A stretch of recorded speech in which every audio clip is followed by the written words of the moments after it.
অসমৰ বিদেশী সমস্যা এক পুৰণি সমস্যা। এই সমস্যাক লৈ বিভিন্ন সময়ত ৰাজনীতি হোৱা দেখা যায়। কেইবাটাও ৰাজনৈতিক দলে চৰকাৰো গঠন কৰিছে এই সমস্যাৰ ওপৰত ভিত্তি কৰিয়েই। কিন্তু অসম এতিয়া অবৈধ বাংলাদেশীৰ ৰম্যভূমি। হৰিশংকৰ ব্ৰহ্মৰ প্ৰতিবেদনতো সেই কথাই উল্লেখ কৰা হৈছিল, কিন্তু তাতোতকৈ ভয়ংকৰ তথ্য আৰক্ষীৰ ফালৰ পৰা প্ৰকাশ কৰা হৈছে।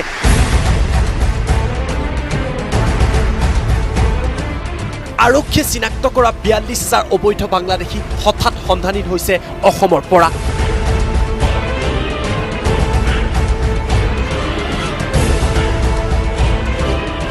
হয়, আপুনি ঠিকেই শুনিছে। এইসকল বাংলাদেশী নাগৰিকৰ এতিয়া সন্ধান আৰক্ষীৰ ওচৰত নাই, কিন্তু কলৈ গ'ল এইসমূহ অবৈধ বাংলাদেশী?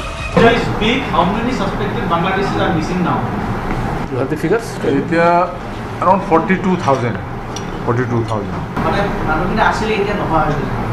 हाँ जितने इंक्वायरी करो तार विषय So recently say 2,500 we detected. So we are also trying to locate and detect them. ঠিকানা এইটো ভেনিচিং মানে ইয়াতে ওচৰত বা বেলেগ ষ্টেটত থাকিব পাৰে, লুকাই থাকিব পাৰে। So try to locate them and get them. তাৰ কাৰণে মানে টাস্ক ফোৰ্স এন্ড অল যে বনোৱা হৈছে। অসম আৰক্ষীয়ে সংবাদমেল যোগে কালি এই কথা ঘোষণা কৰাৰ পিছতেই এতিয়া ৰাজ্যজুৰি তোলপাৰ লাগিছে। যদিহে ৪২,০০০ বাংলাদেশীৰ সন্ধান নাই, সেই বাংলাদেশীসমূহে ভাৰতীয় নাগৰিকত্ব লাভ কৰিছে নেকি?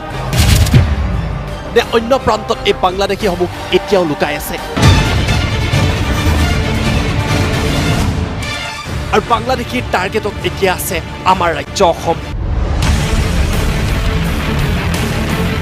অবৈধ বাংলাদেশীৰ প্ৰভাৱতে ৰাজ্যৰ বিভিন্ন প্ৰান্তত কুপ্ৰভাৱ পৰাৰ কথা বিভিন্ন সময়ত উল্লেখ কৰা হয়। আৰু যদিহে সঁচাকৈ ৪২,০০০ বাংলাদেশীৰ তথ্য নাই, তেতিয়াহ'লে ই এক ভয়ংকৰ কথা।